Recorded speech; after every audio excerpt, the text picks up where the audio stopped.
ಓಂ ಶಾಂತಿ. ಓಂ ಶಾಂತಿ. ಇಂದಿನ ಜ್ಞಾನಮಂಥನಕ್ಕೆ ಸ್ವಾಗತ. ಒಂದು ದೊಡ್ಡ ಸಂಪೂರ್ಣವಾಗಿ ಸಿಕ್ಕಿಬಿದ್ದಿರೋ ದಾರದ ಗಂಟಿನ ಬಗ್ಗೆ ಯೋಚಿಸೋಣ. ಖಂಡಿತ. ಆ ಗಂಡನ್ನ ಬಿಡಿಸಕ್ಕೆ ಸಾಮಾನ್ಯ ಮನುಷ್ಯರು ಯತ್ನಿಸಿದಾಗ ಏನಾಗುತ್ತೆ ಅಂದ್ರೆ ಒಂದು ತುದಿನ ಹಿಡಿದು ಜೋರಾಗಿ ಎಳಿತಾರೆ. ಹೌದು. ಆಗ ಆ ಗಂಟು ಬಿಡಿಸ್ಕೊಳ್ಳೋ ಬದಲು ಇನ್ನಷ್ಟು ಬಿಗಿಯಾಗಿ ಕಗ್ಗಂಟಾಗುತ್ತೆ. ಅದೇ ನೋಡಿ, ಪ್ರಪಂಚದ ಪಾಪಕರ್ಮಗಳ ಮತ್ತು ದುಃಖದ ಗಂಟು ಕೂಡ ಹೀಗೇ ಇದೆ. ಆದರೆ ಒಬ್ಬ ಅತ್ಯಂತ ಕೌಶಲ್ಯವುಳ್ಳ ನೇಕಾರ ಆ ಗಂಟಿನ ಹತ್ತಿರ ಬಂದಾಗ ಅವನು ಬಲವಂತ ಮಾಡೋದಿಲ್ಲ. ನಿಜ, ಬಹಳ ತಾಳ್ಮೆಯಿಂದ ಬಿಡಿಸ್ತಾನೆ. ಹೌದು, ಅತ್ಯಂತ ತಾಳ್ಮೆಯಿಂದ. ಎಲ್ಲಿಯೋ ಒಂದು ಸಣ್ಣ ದಾರವು ತುಂಡಾಗದಂತೆ ಅದರ ಮೂಲವನ್ನ ಹುಡುಕಿ ಅತ್ಯಂತ ನಿಖರವಾದ ತರ್ಕದಿಂದ ಬಿಡಿಸ್ತಾನೆ. ಇಂದು ನಮ್ಮ ಮುಂದಿರುವ ಆಳವಾದ ಅಧ್ಯಯನದ ಮೂಲಗಳು ಅಂದ್ರೆ ಈ ಮಧುರವಾದ ಮುರಳಿಯ ಮಹಾವಾಕ್ಯಗಳು ಆ ಪರಮ ನೇಕಾರನಾದ ಶಿವಬಾಬಾ ಅವರು ಕಲ್ಪಕಲ್ಪವೂ ಬಂದು ಕರ್ಮಗಳ ಗಂಟನ್ನ ಹೇಗೆ ಬಿಡಿಸ್ತಾರೆ ಅನ್ನೋದರ ನಿಖರವಾದ ವಿಜ್ಞಾನವನ್ನ ತೆರೆದಿಡ್ತವೆ. ಇದು ಮ್ಯಾಜಿಕ್ ಅಲ್ಲ, ಬದಲಾಗಿ ಅತ್ಯಂತ ಸೂಕ್ಷ್ಮವಾದ ಆಧ್ಯಾತ್ಮಿಕ ನಿಯಮಗಳ ವಿಶ್ಲೇಷಣೆಯಾಗಿದೆ. ಶಾಂತಿ. ಹೌದು, ಆ ನೇಕಾರನ ಉದಾಹರಣೆ ಇಂದಿನ ಈ ಗಹನವಾದ ಜ್ಞಾನಮಂಥನಕ್ಕೆ ಅತ್ಯಂತ ಸೂಕ್ತವಾದ ಅಡಿಪಾಯ ಆಗಿದೆ. ಯಾಕಂದ್ರೆ ಲೌಕಿಕ ಪ್ರಪಂಚದಲ್ಲಿ ಮನುಷ್ಯರು ತಮ್ಮ ಬುದ್ಧಿಶಕ್ತಿಯಿಂದ, ವಿಜ್ಞಾನದಿಂದ ಜಗತ್ತಿನ ಸಮಸ್ಯೆಗಳನ್ನು ಬಗೆಹರಿಸಲು ಯತ್ನಿಸಿದಷ್ಟು ಕರ್ಮದ ಗಂಟು ಮಷ್ಟು ಜಟಿಲ ಆಗ್ತಾನೇ ಇದೆ. ಖಂಡಿತ ಆಗ್ತಿದೆ. ಆದರೆ ಶಿವಬಾಬಾ ಅವರು ಬಂದು ನೀಡುವ ಅರಿವು ಸಂಪೂರ್ಣವಾಗಿ ಭಿನ್ನವಾಗಿದೆ. ಇದು ಕೇವಲ ನಂಬಿಕೆಯ ವಿಷಯ ಅಲ್ಲ, ಇದು ಆತ್ಮ ಮತ್ತು ಪರಮಾತ್ಮನ ನಡುವಿನ ನಿಖರವಾದ ಮೆಕ್ಯಾನಿಸಂ. ಈ ಗಂಟನ್ನ ಬಿಡಿಸುವುದು ಯಾವುದೇ ಶಕ್ತಿ ಪ್ರದರ್ಶನದ ಕೆಲಸ ಅಲ್ಲ, ಬದಲಾಗಿ ಇದು ಸಂಪೂರ್ಣವಾಗಿ ಸ್ಥಿತಿ ಮತ್ತು ಜ್ಞಾನದ ಪ್ರಕ್ರಿಯೆ. ಹೌದು, ಈ ಅದ್ಭುತವಾದ ಪ್ರಕ್ರಿಯೆಯ ಮೂಲಭೂತ ಸಾರವನ್ನ ನೇರವಾಗಿ ನೋಡೋಣ. ಮಧುರ ಮಕ್ಕಳೇ, ನೀವೀಗ ಇಂತಹ ಪ್ರಪಂಚಕ್ಕೆ ಮಾಲೀಕರಾಗುತ್ತೀರಿ, ಎಲ್ಲಿ ಯಾವುದೇ ಮಿತಿಯಿಲ್ಲ. ಯೋಗಬಲದಿಂದ ಇಡೀ ವಿಶ್ವದ ರಾಜ್ಯಭಾಗ್ಯವನ್ನು ಪಡೆಯುವುದೇ ಅದ್ಭುತವಾಗಿದೆ. ಅಂದ್ರೆ ಇಲ್ಲಿ ಒಂದು ದೊಡ್ಡ ಪ್ಯಾರಾಡಾಕ್ಸ್ ಅಥವಾ ವಿರೋಧಾಭಾಸ ಎದುರಾಗತ್ತೆ ನೋಡಿ. ಲೌಕಿಕ ಪ್ರಪಂಚದಲ್ಲಿ ಅಧಿಕಾರ ಅಥವಾ ರಾಜ್ಯಭಾಗ್ಯ ಅಂದ್ರೆ ಅದು ಮಿತಿಗಳ ಸಂಕೇತ. ನಿಜ, ಭೌಗೋಳಿಕ ಗಡಿಗಳು ಇರ್ತವೆ. ಹೌದು, ಆಕಾಶದಲ್ಲಿ ಬೇರೊಂದು ದೇಶದ ವಿಮಾನ ಬಂದ್ರೆ ತಕ್ಷಣವೇ ಶೂಟ್ ಮಾಡೋ ಭೀತಿ ಇರುತ್ತೆ. ಆದರೆ ಇಲ್ಲಿ ಬಾಬಾ ಅವರು ಮಿತಿಯಿಲ್ಲದ ಪ್ರಪಂಚದ ಬಗ್ಗೆ, ಅದು ಕೂಡ ಯೋಗಬಲದಿಂದ ಪ್ರಾಪ್ತವಾಗುವ ಬಗ್ಗೆ ಮಾತಾಡ್ತಿದ್ದಾರೆ. ಈ ಯೋಗಬಲದ ಕಾರ್ಯವೈಖರಿ ನಿಖರವಾಗಿ ಹೇಗೆ ಕೆಲಸ ಮಾಡತ್ತೆ? ಇಲ್ಲಿರುವ ಅತ್ಯಂತ ಸೂಕ್ಷ್ಮವಾದ ಯಾಂತ್ರಿಕತೆಯನ್ನ ನಾವು ಅರ್ಥ ಮಾಡ್ಕೊಳ್ಬೇಕು. ಲೌಕಿಕ ಪ್ರಪಂಚದಲ್ಲಿ ಅಧಿಕಾರ ಪಡೀಬೇಕು ಅಂದ್ರೆ ತೋಳ್ಬಲ, ಶಸ್ತ್ರಾಸ್ತ್ರಗಳ ಬಲ ಅಥವಾ ಹಣಬಲ ಬೇಕು. ಆದರೆ ಬಾಬಾ ಅವರು ನೀಡುವ ವಿಶ್ವದ ರಾಜ್ಯಭಾಗ್ಯ ಯಾವುದೇ ರಕ್ತಪಾತವಿಲ್ಲದೆ ಬರುವಂಥದ್ದು. ಖಂಡಿತ. ಯೋಗಬಲ ಅಂದ್ರೆ ಕೇವಲ ಕಣ್ಣುಮುಚ್ಚಿ ಕೂರೋದಲ್ಲ, ಅದು ಪರಮಾತ್ಮನೊಂದಿಗಿನ ನಿರಂತರವಾದ ಬುದ್ಧಿಯ ಸಂಪರ್ಕ. ಆ ಸಂಪರ್ಕದಿಂದ ಆತ್ಮದಲ್ಲಿ ಸತೋಪ್ರಧಾನ ಶಕ್ತಿ ತುಂಬುತ್ತೆ. ಆತ್ಮ ಸತೋಪ್ರಧಾನ ಆದಾಗ ಪ್ರಕೃತಿಯೂ ಸತೋಪ್ರಧಾನ ಆಗುತ್ತೆ. ಅಲ್ಲಿ ಪ್ರಕೃತಿಯ ಮೇಲೆ ಹಿಡಿತ ಸಾಧಿಸುವ ಅಗತ್ಯ ಇರೋದಿಲ್ಲ. ಬದಲಾಗಿ ಪ್ರಕೃತಿಯೇ ಆ ಆತ್ಮಗಳಿಗೆ ದಾಸಿಯಾಗುತ್ತೆ ಅಲ್ವಾ? ಅದೇ ನೋಡಿ, ಹಾಗಾಗಿ ಅಲ್ಲಿ ಭೌಗೋಳಿಕ ಗಡಿಗಳಾಗ್ಲಿ, ಮನಸ್ಸುಗಳ ನಡುವೆ ಗೋಡೆಗಳಾಗ್ಲಿ ಇರೋದಿಲ್ಲ. ಆದ್ರೆ ಇಲ್ಲೊಂದು ದೊಡ್ಡ ಪ್ರಶ್ನೆ ಎದುರಾಗುತ್ತೆ.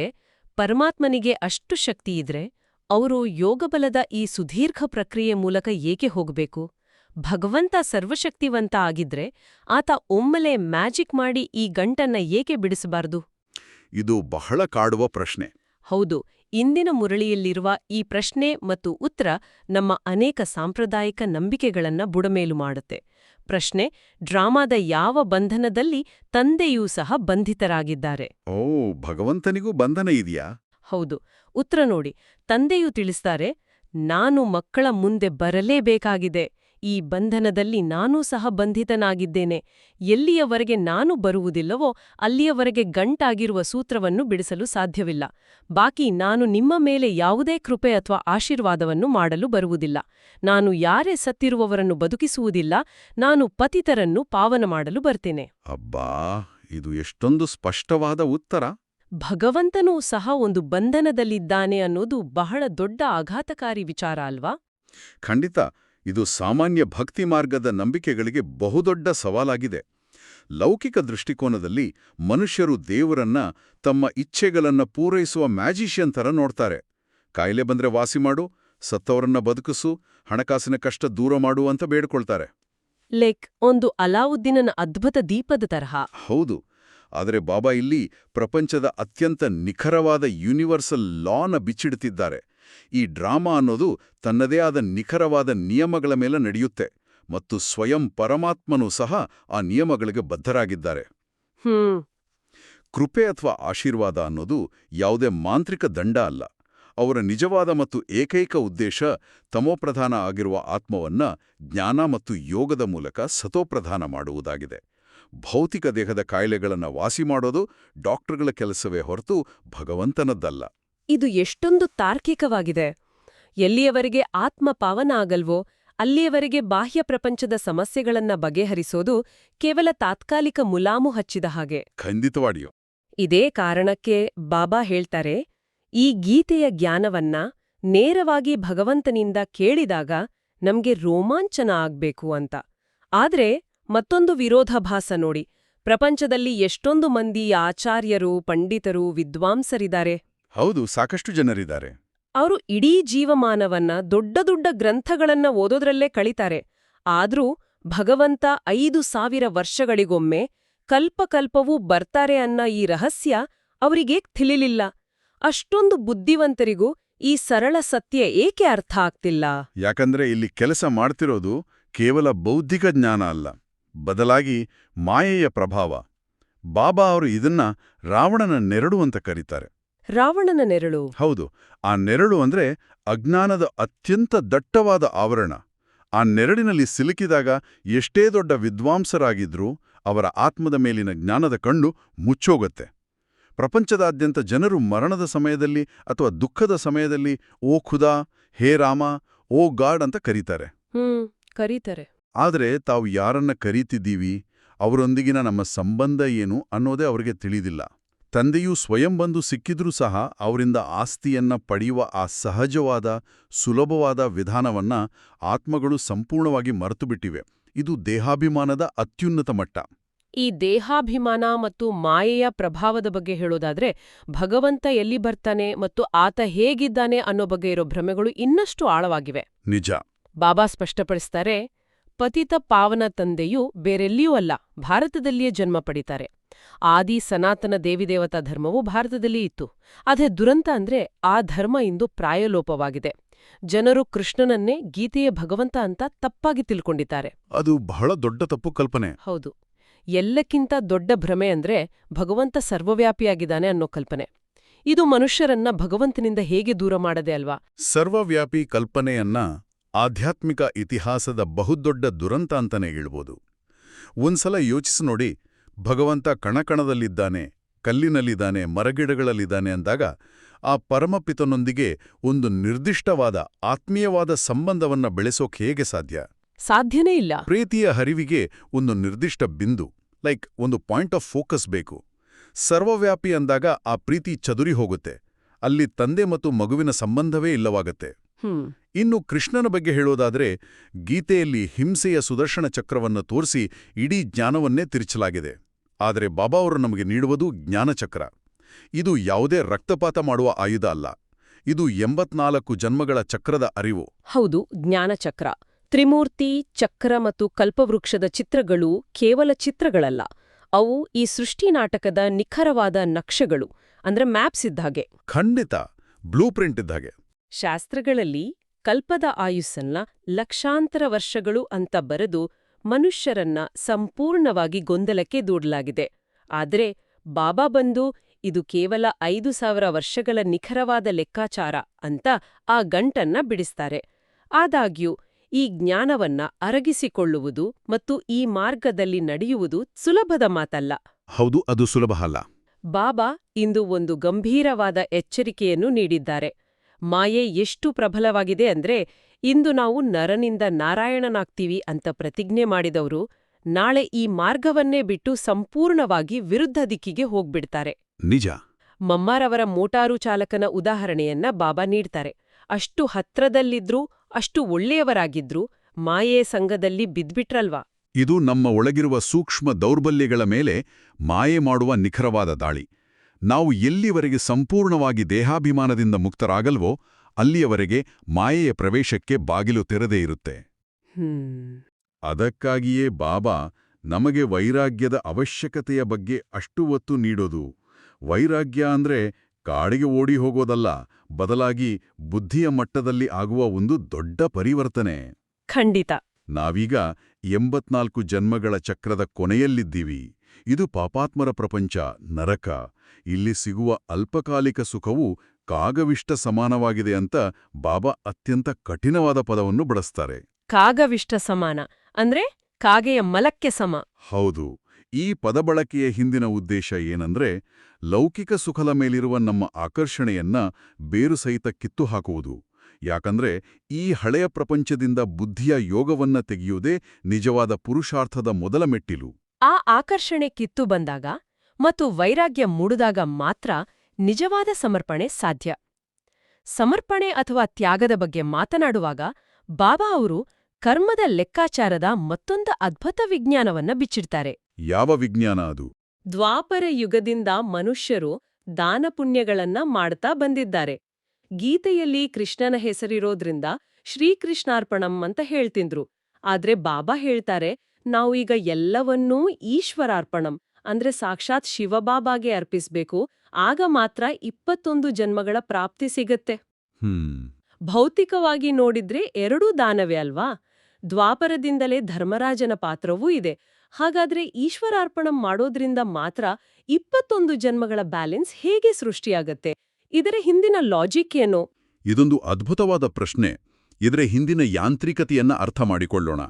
ಭಕ್ತಿ ಮಾರ್ಗದಲ್ಲಿ ನಾವು ಯಾರಿಗಾದರೂ ದಾನ ಮಾಡಿದ್ರೆ ಅಥವಾ ಒಬ್ಬ ಧರ್ಮಾತ್ಮರಿಗೆ ಸಮರ್ಪಣೆ ಮಾಡಿದ್ರೆ ಅದು ಒಬ್ಬ ಭೌತಿಕ ಮನುಷ್ಯನಿಗೆ ಅಂದ್ರೆ ದೇಹಧಾರಿಗೆ ಸೇರುತ್ತೆ. ಹೌದು. ಬಾಬಾ ಒಂದು ಉದಾಹರಣೆ ಕೊಡ್ತಾರೆ. ತಂದೆ ಧರ್ಮಾತ್ಮನಾಗಿರ್ತಾನೆ, ಆದರೆ ಮಕ್ಕಳು ಕೋಟಿಗಟ್ಲೆ ಹಣವನ್ನ ಪೋಲು ಮಾಡಿ ವ್ಯರ್ಥ ಮಾಡ್ತಾರೆ. ಅಂದ್ರೆ ನಾವು ಕೊಟ್ಟ ದಾನವು ರಾವಣ ರಾಜ್ಯದಲ್ಲಿ ಪಾಪಾತ್ಮರ ಕೈಗೆ ಸೇರಿ ಅದು ನಮ್ಮ ಇಳಿಯುವ ಕಲೆಗೆ ಕಾರಣ ಆಗಬಹುದು. ಓ, ಇದು ಬಹಳ ಸೂಕ್ಷ್ಮವಾದ ಪಾಯಿಂಟ್. ಖಂಡಿತ. ಆದರೆ ಈಶ್ವರಾರ್ಪಣ ನಮ್ದಾಗ ನಾವು ನೇರವಾಗಿ ಆ ನಿರಾಕಾರ ಜ್ಞಾನಸಾಗರನಿಗೆ ಅಂದ್ರೆ ಬೀಜರೂಪನಿಗೆ ಸಮರ್ಪಿಸ್ತೇವೆ. ಬೀಜವು ಪರಿಶುದ್ಧವಾಗಿರೋದ್ರಿಂದ ಅದರಿಂದ ಬರೋ ಪ್ರತಿಫಲವು ಭವಿಷ್ಯದ 21 ಜನ್ಮಗಳವರೆಗೆ ಸಂಪೂರ್ಣವಾಗಿ ಶುದ್ಧವಾದ ಸತ್ಯಯುಗದ ಪ್ರಾಪ್ತಿಯಾಗಿ ಬದಲಾಗುತ್ತೆ. ಇದು ಕರ್ಮದ ನೇರ ಮತ್ತು ನಿಖರವಾದ ಬ್ಯಾಂಕಿಂಗ್ ಸಿಸ್ಟಮ್. ಎಂತಹ ಸ್ಪಷ್ಟವಾದ ಲೆಕ್ಕಾಚಾರ ನೋಡಿ. ಮತ್ತು ಈ ಲೆಕ್ಕಾಚಾರವನ್ನ ನಮ್ಗೆ ತಿಳಿಸಲು ಬಾಬಾ ಅವರು ಆಯ್ಕೆ ಮಾಡುವ ಮಾಧ್ಯಮವೂ ಅಷ್ಟೇ ಆಸಕ್ತಿದಾಯಕ ಆಗಿದೆ. ಹೌದು. ಸತ್ಯಯುಗದ ಮೊಟ್ಟಮೊದಲ ಮಾಲೀಕನ ಶರೀರದಲ್ಲಿಯೇ ಅಂದ್ರೆ ಬ್ರಹ್ಮ ಬಾಬಾ ಅವರಲ್ಲಿಯೇ ಪರಮಾತ್ಮ ಪ್ರವೇಶ ಮಾಡ್ತಾರೆ. ಬ್ರಹ್ಮ ಬಾಬಾ ಅವರು ಸ್ವತಃ ತಮ್ಮ ಹಿಂದಿನ ದಿನಗಳಲ್ಲಿ ನಾರಾಯಣನ ಪೂಜೆ ಮಾಡ್ತಿದ್ರು, ಗೀತೆಯನ್ನ ಓದ್ತಿದ್ರು, ಅತ್ಯಂತ ಭಕ್ತಿಭಾವದಲ್ಲಿದ್ರು. ಯಾರೋ ಈ ಸೃಷ್ಟಿಚಕ್ರದ ಮೊದಲನೇ ನಂಬರ್ನಲ್ಲಿದ್ರು ಅವರೇ 84 ಜನ್ಮಗಳ ನಂತರ ಕೊನೆಯ ಜನ್ಮದಲ್ಲಿರುವಾಗ ಬಾಬಾ ಅವರನ್ನ ಆಯ್ಕೆ ಮಾಡ್ತಾರೆ. ಇದು ಡ್ರಾಮಾದ ಎಷ್ಟು ಸುಂದರವಾದ ನಿಖರತೆ ಅಲ್ವಾ? ಹೌದು. ಪರಮಾತ್ಮನು ರ್ಯಾಂಡಮ್ ಆಗಿ ಯಾರನ್ನೂ ಆಯ್ಕೆ ಮಾಡುವುದಿಲ್ಲ ಅನ್ನೋದನ್ನ ಇದು ತೋರಿಸುತ್ತೆ. ಬ್ರಹ್ಮ ಬಾಬಾ ಅವರ ಪಾತ್ರದ ಶ್ರೇಷ್ಠತೆಯೇ ಅದು.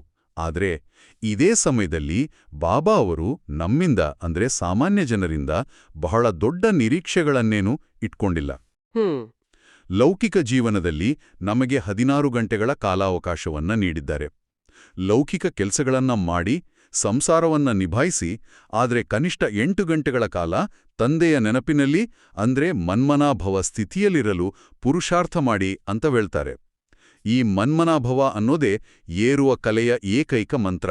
ಆದ್ರೆ ಇಲ್ಲೊಂದು ಪ್ರಾಮಾಣಿಕವಾದ ಸಂಘರ್ಷ ಇದೆ.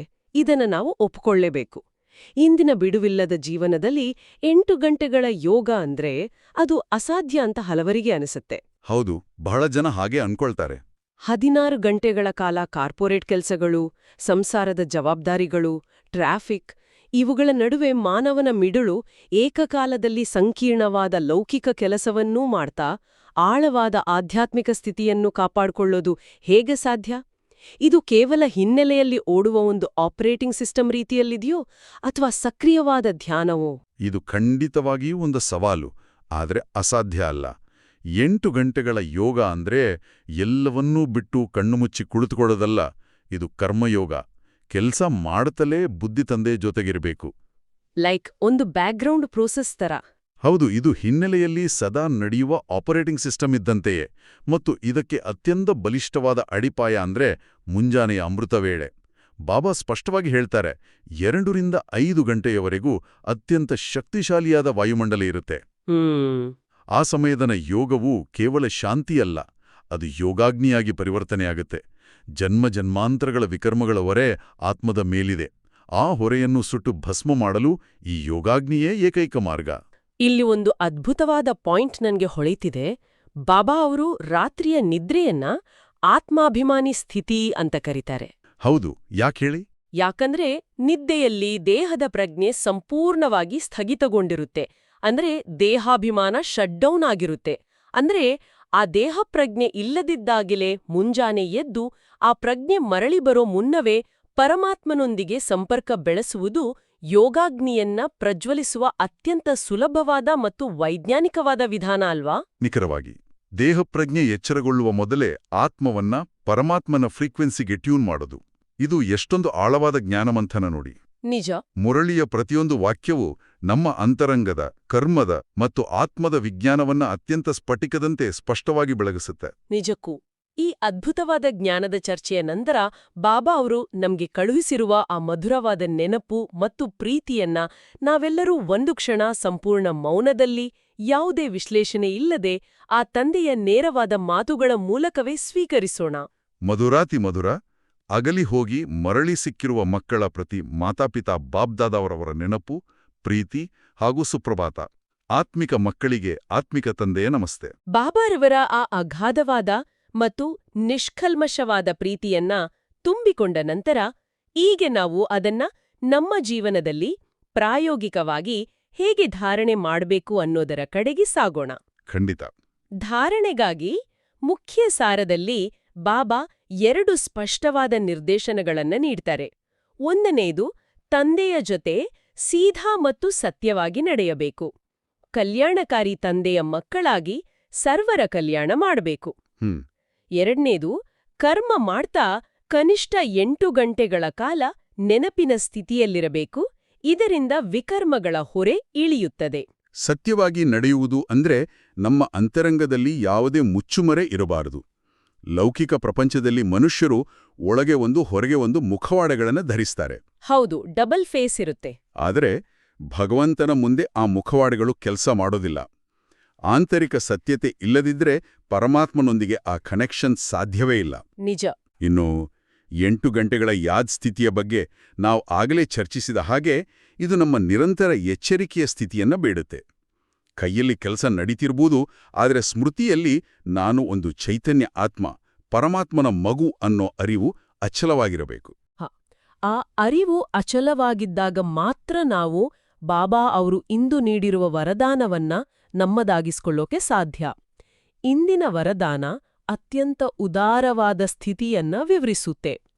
ದಾತನಾಗಿದ್ದು ಪ್ರತಿ ಸೆಕೆಂಡ್, ಪ್ರತಿ ಸಂಕಲ್ಪದಲ್ಲಿ ದಾನ ಕೊಡುವಂಥ ಉದಾರ ಚಿತ್ತ ಮಹಾದಾನಿ ಭವ. ಇದು ಬಹಳ ದೊಡ್ಡ ಮಾತು. ಹೌದು. ಇಲ್ಲಿಯೂ ಒಂದು ಸೂಕ್ಷ್ಮತೆ ಇದೆ. ದಾನ ಅಂದ್ರೆ ಸಾಮಾನ್ಯವಾಗಿ ಹಣ ಅಥವಾ ವಸ್ತು ಅಂತ ನಾವು ಭಾವಿಸ್ತೀವಿ. ಆದರೆ ಪ್ರತಿ ಸಂಕಲ್ಪದಲ್ಲಿ ದಾನ ಮಾಡೋದು ಅಂದ್ರೆ ಏನು? ಇದನ್ನ ನಾವು ಹೇಗೆ ಅಳವಡಿಸ್ಕೊಳ್ಬೋದು? ಇದು ಜಗತ್ತಿನ ಅತ್ಯಂತ ಶ್ರೇಷ್ಠವಾದ ದಾನ. ಭೌತಿಕ ದಾನ ಒಮ್ಮೆ ಕೊಟ್ರೆ ಮುಗಿದೋಗತ್ತೆ.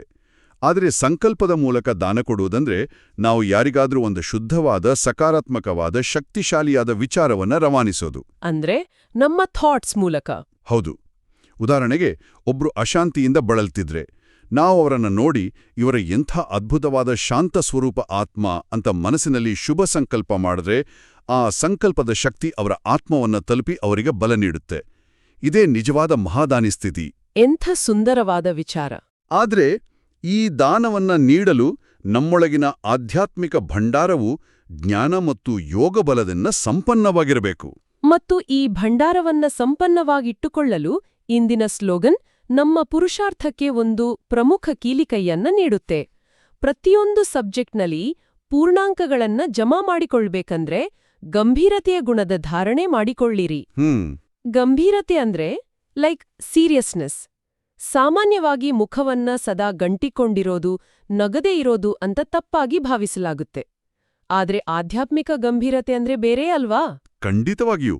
ಆಧ್ಯಾತ್ಮಿಕ ಗಂಭೀರತೆ ಅಂದ್ರೆ ನಮ್ಮ ಗುರಿಯ ಬಗೆಗಿನ ಸ್ಪಷ್ಟತೆ ಮತ್ತು ಆಳವಾದ ಸ್ಥಿರತೆ.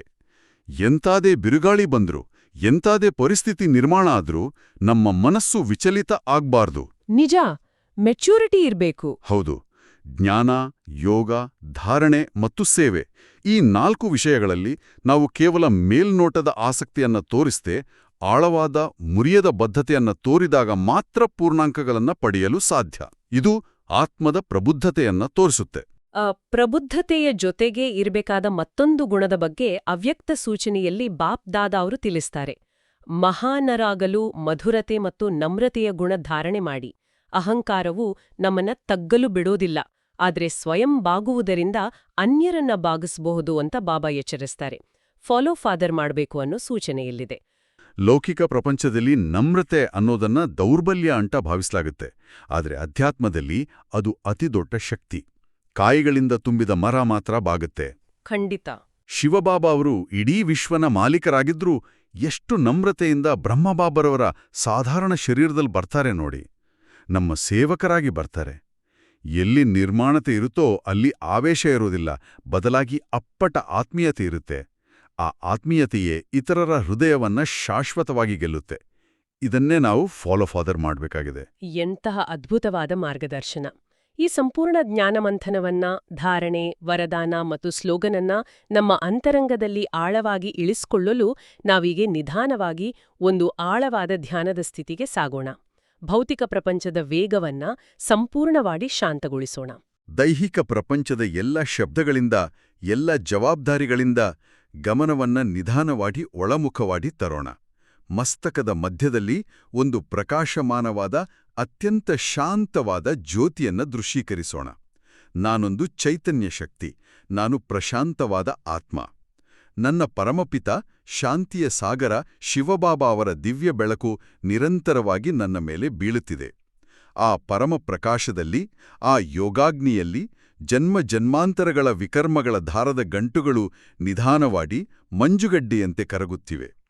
ನಾನು ದಾತನ ಮಗು. ನನ್ನ ಭಂಡಾರವು ಶಕ್ತಿಗಳಿಂದ ತುಂಬಿದೆ. ನನ್ನ ಪ್ರತಿಯೊಂದು ಸಂಕಲ್ಪವೂ ಅತ್ಯಂತ ಶುದ್ಧವಾಡಿದೆ. ನಾನು ಈ ಇಡೀ ವಿಶ್ವದ ದುಃಖಿ ಮತ್ತು ಅಶಾಂತ ಆತ್ಮಗಳಿಗೆ ಶಾಂತಿ, ಮಧುರತೆ ಮತ್ತು ಪ್ರೀತಿಯ ಕಿರಣಗಳನ್ನ ದಾನ ಮಾಡುತ್ತಿರುವ ಮಹಾದಾನಿ. ನನ್ನಲ್ಲಿ ಸಂಪೂರ್ಣ ಗಂಭೀರತೆ ಮತ್ತು ನಮ್ರತೆ ನೆಲೆಸಿದೆ. ನಾನು ಸದಾ ಫಾಲೋ ಫಾದರ್ ಮಾಡುವ ದಿವ್ಯ ಆತ್ಮ. ಇದೇ ನನ್ನ ಸ್ವಮಾನ, ಇದೇ ನನ್ನ ನಿರಂತರ ಸ್ಮೃತಿ. ಧ್ಯಾನದ ಈ ಪರಮ ಶಾಂತಿಯ ವಾತಾವರಣದಿಂದ ನಿಧಾನವಾಗಿ ಹೊರಬರ್ತಾ ಇಂದಿನ ಈ ಆಳವಾದ ಜ್ಞಾನದ ಅಧ್ಯಯನವನ್ನ ನಾವು ಪೂರ್ಣಗೊಳಿಸುವ ಸಮಯ ಬಂದಿದೆ. ಕಾರ್ಯಕ್ರಮದ ಆರಂಭದಲ್ಲಿ ನಾವು ಮಾತನಾಡಿದ ಆ ದಾರದ ಗಂಟನ್ನ ಮತ್ತೊಮ್ಮೆ ನೆನಪಿಸ್ಕೊಳ್ಳೋಣ. ಭೌತಿಕ ಪ್ರಪಂಚದ ಹೋರಾಟಗಳು, ಮ್ಯಾಜಿಕ್ನ ನಿರೀಕ್ಷೆಗಳು ಆ ಗಂಟನ್ನ ಇನ್ನಷ್ಟು ಬಿಗುಗೊಳಿಸುತ್ತವೆ. ಆದ್ರೆ ಬಾಬಾ ಅವರ ಈ ನಿಖರವಾದ ಜ್ಞಾನ ಮತ್ತು ಯೋಗ ಬಲವು ಆ ಕರ್ಮದ ಗಂಟನ್ನ ಶಾಶ್ವತವಾಗಿ ಕರಗಿಸುತ್ತೆ. ಹೌದು. ಇಡೀ ದಿನ ನಾವು ಯಾವುದೇ ಕರ್ಮವನ್ನ ಮಾಡ್ತಿರ್ಲಿ, ಯೋಗಾಗ್ನಿಯ ಮೂಲಕ ಹಳೆಯ ಲೆಕ್ಕಾಚಾರಗಳನ್ನ ಸುಡುತ್ತಾ ಮಹಾದಾನಿಯಾಗಿ ಪ್ರಪಂಚಕ್ಕೆ ಬೆಳಕನ್ನ ಹಂಚುವ ಪುರುಷಾರ್ಥದಲ್ಲಿರೋಣ. ಮುಕ್ತಾಯಕ್ಕೂ ಮುನ್ನ ಒಂದು ಆಳವಾದ ಪ್ರಶ್ನೆಯನ್ನ ನಾವು ಯೋಚಿಸಬೇಕಾಗಿದೆ. ಖಂಡಿತ. ಪರಮಾತ್ಮನೇ ಸ್ವತಃ ಈ ಸೃಷ್ಟಿ ನಾಟಕದ ನಿಯಮಗಳಿಗೆ ಬದ್ಧನಾಗಿದ್ರೆ ಮತ್ತು ನಮ್ಮ ಕರ್ಮಗಳ ಲೆಕ್ಕಾಚಾರವು ಸಂಪೂರ್ಣವಾಗಿ ನಮ್ಮದೇ ಕೈಯಲ್ಲಿದ್ರೆ ಇಂದು ಭಗವಂತನೊಂದಿಗೆ ನಮ್ಮ ಸಂಬಂಧ ಹೇಗಿರಬೇಕು? ಆತನ ಮುಂದೆ ಕೈಯೊಡ್ಡಿ ನಿಲ್ಲುವ ಭಿಕ್ಷುಕನಂತೆಯೋ ಅಥವಾ ಅಂತಿಮ ಸತ್ಯವನ್ನ ಕಲಿತಿರುವ ವಿದ್ಯಾರ್ಥಿಯಂತೆಯೋ? ಈ ಚಿಂತನೆಯೊಂದಿಗೆ ಇಂದಿನ ಮಂಥನಕ್ಕೆ ವಿರಾಮ ನೀಡೋಣ. ಇಂದಿನ ದಿನವಿಡೀ ನಾವು ಚರ್ಚಿಸಿದ ಈ ಅವ್ಯಕ್ತ ಸ್ಥಿತಿಯನ್ನು ಅನುಭವಿಸಲು ಪ್ರಯತ್ನಿಸೋಣ ಮತ್ತು ಬಾಬಾರವರ ವರದಾನದ ಹಸ್ತ ಸದಾ ನಮ್ಮ ತಲೆಯ ಮೇಲಿದೆ ಎಂಬ ಸ್ಮೃತಿಯಲ್ಲಿರೋಣ. ನಿಜ. ಇಂದಿನ ಈ ಚರ್ಚೆ ಎಲ್ಲರ ಆಧ್ಯಾತ್ಮಿಕ ಪಯಣಕ್ಕೆ ಸಹಕಾರಿಯಾಗಿದೆ ಎಂದು ನಾವು ನಂಬುತ್ತೇವೆ. ಎಲ್ಲರಿಗೂ ಈ ನಮ್ಮ ಮಾತುಕತೆ ಇಷ್ಟವಾದಲ್ಲಿ ದಯವಿಟ್ಟು ಈ ಜ್ಞಾನದ ಅಮೃತವನ್ನು ತಮ್ಮ ಆತ್ಮೀಯರಿಗೂ ಶೇರ್ ಮಾಡಿ. ಹೌದು. ಮತ್ತು ಇಂತಹ ದೈನಂದಿನ ಮುರಳಿ ಮಂಥನಕ್ಕಾಗಿ ನಮ್ಮ ಶಿವವಾಣಿ ಚಾನೆಲ್ ಅನ್ನು ಸಬ್ಸ್ಕ್ರೈಬ್ ಮಾಡಲು ಮರೆಯಬೇಡಿ. ಹಾಗಾದರೆ ನಾಳೆ ಮತ್ತೆ ಭೇಟಿಯಾಗೋಣ. ಅಲ್ಲಿಯವರೆಗೆ ಬಾಬಾರವರ ಸಿಹಿ ನೆನಪಿನಲ್ಲಿರಿ. ಓಂ ಶಾಂತಿ. ಓಂ ಶಾಂತಿ. ಓಂ ಶಾಂತಿ.